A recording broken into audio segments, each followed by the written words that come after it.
മണിക്കാണ് നടക്കുന്നതെന്നും ബാക്കിയുള്ള കാര്യങ്ങൾ ഇന്ത്യക്കെതിരെ 10 മരണങ്ങളെങ്കിലും അവർക്ക് അംഗീകരിക്കപ്പെടേണ്ടി വരുന്നു എന്നുള്ളതാണ്. ജെയ്ഷെ മുഹമ്മദിന്റെ ഈറ്റില്ലം അല്ലെങ്കിൽ തറവാട് എന്ന് തന്നെ പറയാവുന്ന ഇടത്ത് കയറിയാണ് ഇന്ത്യ ആക്രമണം നടത്തിയത് എന്നുള്ളതാണ്. ജെയ്ഷെ മുഹമ്മദ് റിക്രൂട്ട്മെന്റുകൾ നടത്തുന്നത്, പരിശീലനം നടത്തുന്നത്, ഫണ്ടിംഗ് ഉൾപ്പെടെയുള്ള ആക്രമണ രീതികൾ ഉൾപ്പെടെയുള്ളവ ആസൂത്രണം ചെയ്യുന്ന ജെയ്ഷെ മുഹമ്മദിന്റെ തറവാടിന്റെ ആണിക്കല്ല് ഇളക്കിയിരിക്കുന്നു ഈ ആക്രമണത്തിലൂടെ ഇന്ത്യൻ സൈന്യം എന്നുള്ളതാണ്.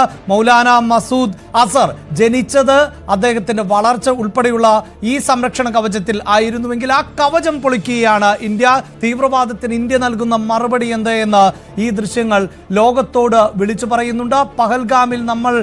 പഹൽഗാമിനേറ്റ ആ തിരിച്ചടിക്ക് മറുപടി നൽകിയിരിക്കുന്നു. 15 ദിവസങ്ങൾക്ക് ശേഷം, അതും ഭീകരത്താവളങ്ങൾ മാത്രം ലക്ഷ്യം വെച്ചുകൊണ്ടുള്ള മറുപടിയാണ് ഇന്ത്യയുടെ ഭാഗത്ത് നിന്ന് ഉണ്ടാകുന്നത്. ഹിമാൻഷിയുടെ നെറ്റിയിലെ സിന്ദൂരം മാച്ച ഭീകരർക്ക് ഇന്ത്യ നൽകുന്ന തിരിച്ചടിയാണിത്. ഓപ്പറേഷൻ സിന്ദൂർ എന്ന പേരിൽ അവിടെ കൃത്യമായി ഇന്ത്യൻ സൈന്യം പറയുന്നു, പാകിസ്ഥാനിലെ ഒരു പൗരനെ പോലും നമ്മൾ ലക്ഷ്യമിട്ടിരുന്നില്ല. അവിടെ ഒരു സ്ത്രീക്കോ ഒരു കുഞ്ഞിനോ ഒന്നും ജീവഹാനി സംഭവിക്കുന്ന തരത്തിലായിരുന്നില്ല. ബഹവൽപൂരിലെ മർക്കസ് സുബാൻ അള്ള എന്നുള്ള ഈ മദ്രസയെ കുറിച്ച് കൃത്യമായ വിവരങ്ങൾ ഇന്ത്യക്ക് ഉണ്ടായിരുന്നു. ഇന്ന് വാർത്താ സമ്മേളനത്തിൽ പുറത്തുവിട്ട റിലീസിലും കൃത്യമായിട്ട് പറയുകയാണ് എന്താണ് ഈ മർക്കസ് സുബാൻ അള്ള എന്ന് പറയുന്നത് എന്ന്. 2015 മുതൽ ഇവിടെ ഉള്ളതാണ്, ഓപ്പറേഷനിലാണ് 2015 മുതൽ. ഇത് പ്രധാനപ്പെട്ട കേന്ദ്രമാണ് ജെയ്ഷെ മുഹമ്മദിന്റെ. അതെന്തിനു വേണ്ടിയുള്ളതാണ്? ഭീകരർക്ക് ട്രെയിനിങ് കൊടുക്കുന്നതിന് വേണ്ടിയാണ്.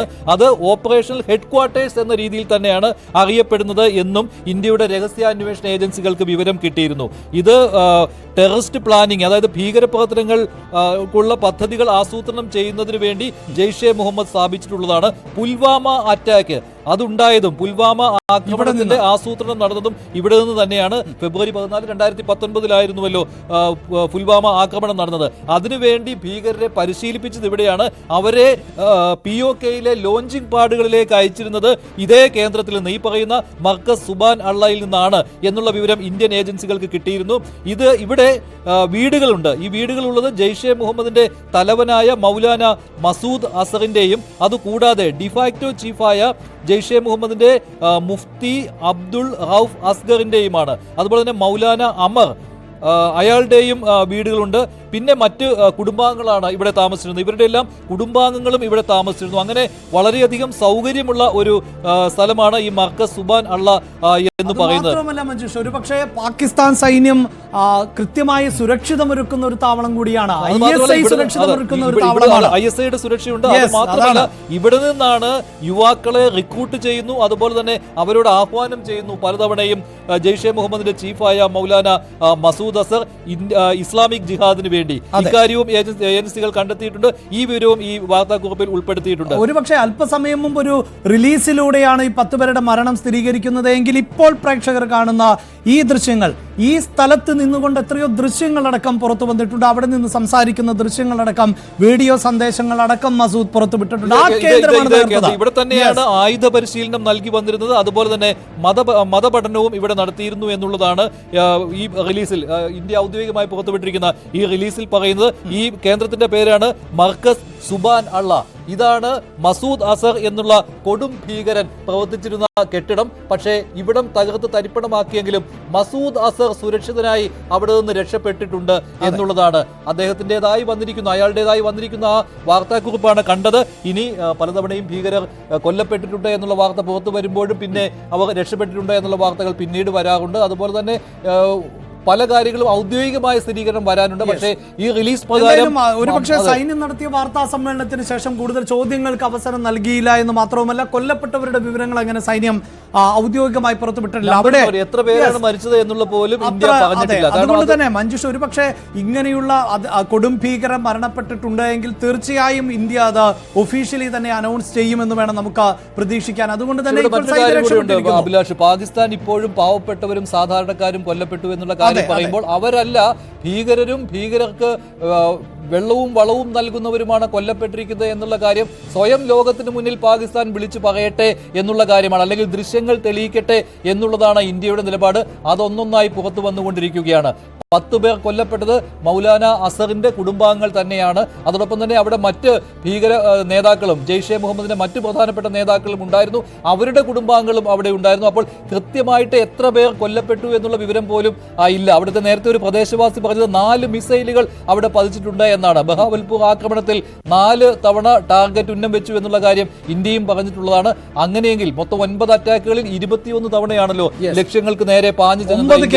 9 കേന്ദ്രങ്ങളിലായിട്ട് 21 മിസൈലുകളാണ് ഇന്ത്യ പായിച്ചത്, ബോംബുകളും ഉണ്ടായിരുന്നു. അപ്പോൾ ഈ അറ്റാക്കിൽ ബഹാവൽപൂർ എന്ന് പറയുന്ന സ്ഥലത്തെ ഈ പറയുന്ന സുബാനള്ള എന്ന് പറയുന്ന ഈ മർക്കസിൽ തന്നെ 4 തവണ മിസൈലുകൾ പതിച്ചിട്ടുണ്ട്. അതുകൊണ്ടാണ് വലിയ ഡാമേജ് ഈ കെട്ടിടത്തിന് ഉണ്ടായിട്ടുമുണ്ട്. അതിന്റെ ഒരു നിലയിലുള്ളതല്ല, രണ്ടാം നിലയിലേക്ക് വരെ ആക്രമണം ഉണ്ടായിട്ടുണ്ട് എന്നുള്ള കാര്യം അവിടെ ഒരു പ്രദേശവാസി പറയുന്നുമുണ്ടായിരുന്നു. ശ്രീ വേണുഗോപാൽ, ഇപ്പോൾ മസൂദ് അസർ എന്തായാലും പറയുകയാണ് 10 കുടുംബാംഗങ്ങൾ കൊല്ലപ്പെട്ടു എന്നുള്ള വിവരം.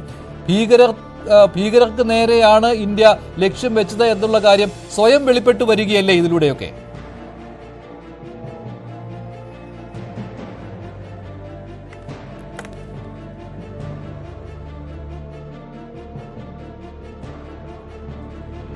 വളരെ കൃത്യമായ ആക്രമണം, വളരെ പ്ലാൻഡായ ആക്രമണം എന്ന് വിദേശകാര്യ സെക്രട്ടറി വിക്രം മിശ്രയ്ക്കൊപ്പം wing commander Vyomika Singh, colonel Sofiya Qureshi എന്നിവർ നടത്തിയ വാർത്താ സമ്മേളനത്തിൽ വ്യക്തമാക്കിയിരിക്കുന്നു. അതിനെ സാധൂകരിക്കുന്ന തരത്തിൽ, അല്ലെങ്കിൽ അതിനെ സ്ഥിരീകരിക്കേണ്ടി വരുന്നു പാകിസ്ഥാൻ.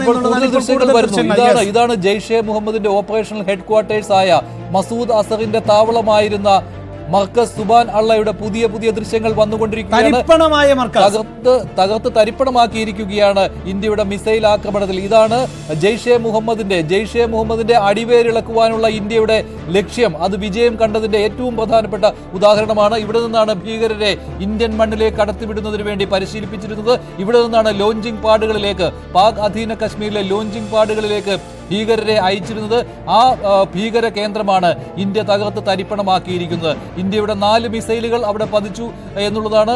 മൗലാന മസൂദ് അസർ സുരക്ഷിതരായി രക്ഷപ്പെട്ടിരിക്കുന്നു എന്ന വിവരമാണ്. നേരത്തെ തന്നെ പാകിസ്ഥാനും ISIയും ചേർന്ന് രഹസ്യത്താവളം ഒരുക്കിയിരിക്കാം. നേരത്തെ ഹാഫിസ് സയ്യിദിനെ അത്തരമൊരു കേന്ദ്രത്തിലേക്ക് മാറ്റിയിരുന്നു.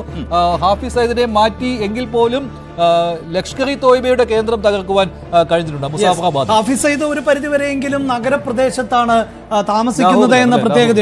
ഇത് ലാഹോറിൽ നിന്ന് ഏതാണ്ട് 400 കിലോമീറ്റർ മാറിയിട്ടുള്ള പ്രദേശത്ത് ആണ് ഇത്തരത്തിൽ ആക്രമണം നടത്തിയത്. അവിടെ മഞ്ജുഷ എടുത്തു പറയേണ്ടത്, വാർത്താ സമ്മേളനത്തിൽ അടക്കം ഇന്ത്യൻ സൈന്യം വ്യക്തമാക്കിയത് വ്യാപനം കുറഞ്ഞ ആക്രമണം എന്നുള്ളതാണ്. അതായത് ഈ ആക്രമണത്തിന്റെ പേരിൽ ഒരു സാധാരണക്കാരന് പോലും ഒരു തരത്തിലുമുള്ള ബുദ്ധിമുട്ടുകളും ഉണ്ടാകരുത് എന്ന കൃത്യമായ ആസൂത്രിതമായ കൃത്യമായ ലക്ഷ്യത്തിലേക്ക് ഇന്ത്യ ആക്രമണം തൊടുത്തുവിട്ടു എന്നുള്ളതാണ് ഈ ദൃശ്യങ്ങളിൽ നിന്ന് വ്യക്തമാകുന്നത്. അങ്ങനെയാണ് ഭീകരരുടെ ക്യാമ്പുകൾ മാത്രം തകർത്ത് തരിപ്പണമാക്കുന്ന ഇന്ത്യൻ ആർമിയുടെ അത്രമേൽ പ്രൊഫഷണൽ ആയ ഇടപെടൽ എന്ന് പറയാം, പ്രൊഫഷണലിസം എന്ന് തന്നെ പറയാം. അങ്ങനെ എവിടെയാണോ ഇന്ത്യ ടാർഗറ്റ് ചെയ്തത് അവിടെ കൃത്യമായി ആക്രമണം നടത്തുന്നു എന്നുള്ളതാണ്. ഒരു പക്ഷേ ഈ ആക്രമണം പ്രതീക്ഷിച്ചിട്ടുണ്ടാകാം എന്ന് പറയുമ്പോൾ പോലും 10 പേർ മരണപ്പെട്ടിരിക്കുന്നു, കൊല്ലപ്പെട്ടിരിക്കുന്നു എന്ന് കൃത്യമായി പറയേണ്ടി വരുന്നു മസൂദ് അസറിന് എന്നുള്ളതാണ്.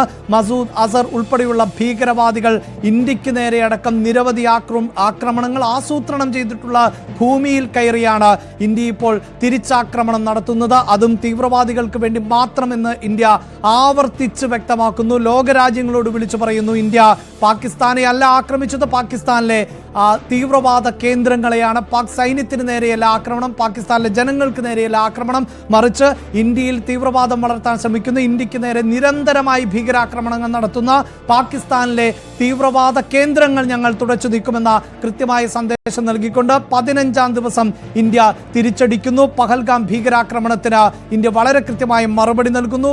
ഭീകരരെ അടക്കം ലക്ഷ്യം വെച്ചുകൊണ്ട്, ഭീകര നേതാക്കളെ അടക്കം ലക്ഷ്യം വെച്ചുകൊണ്ടുള്ള ഒരു ആക്രമണം നടത്തുമ്പോഴാണ് ഈ ദൃശ്യങ്ങൾ കൃത്യമായി വിളിച്ചു പറയുന്നുണ്ട് ഭീകര പ്രവർത്തനത്തിന് എന്ത് മറുപടി എന്നുള്ളത്. പതിറ്റാണ്ടുകൾ, ഏതാണ്ട് 3 പതിറ്റാണ്ടായി ഭീകരരുടെ താവളം ആയിരുന്നു. അവർക്ക് പരിശീലനം ലഭിക്കുന്ന മതപഠനം എന്ന് പറയുമ്പോൾ അതിനെ മതപഠനമായി നമുക്ക് കാണാൻ സാധിക്കില്ല, മത തീവ്രവാദ പഠനം എന്ന് മാത്രമേ അതിനെ നമുക്ക് വിശദീകരിക്കാൻ സാധിക്കൂ. ആയുധ പരിശീലനവും നൽകി വന്നിരുന്ന കേന്ദ്രമാണ് ഇത്. ജയ്ഷയുടെ ബുദ്ധി കേന്ദ്രം എന്ന് തന്നെ പറയാവുന്ന താവളം തന്നെയാണ് ഇവിടെ ഓപ്പറേഷൻ ഹെഡ്ക്വാർട്ടേഴ്സ് എന്ന് അതുകൊണ്ട് തന്നെയാണല്ലോ പറഞ്ഞുകൊണ്ടിരുന്നത്. ഇപ്പോൾ ഇതിനെക്കുറിച്ചുള്ള കൂടുതൽ വിവരങ്ങൾ എക്സിലും മറ്റ് സാമൂഹ്യ മാധ്യമങ്ങളിലുമായി പങ്കുവയ്ക്കുന്നുണ്ട്. അതുപോലെ തന്നെ പാക് മാധ്യമങ്ങളും പറയുന്നുണ്ട്. പാക് മാധ്യമങ്ങൾ പറയുന്നത് 14 കുടുംബാംഗങ്ങൾ കൊല്ലപ്പെട്ടു എന്നുള്ള വിവരമാണ്. മസൂദ് അസറിന്റെ വീട് തകർന്നു എന്നാണ് അവിടുത്തെ പ്രദേശവാസി പറഞ്ഞത്. അതായത് മസൂദ് അസർ ഇവിടെ താമസിക്കുന്ന ആൾ തന്നെയാണ്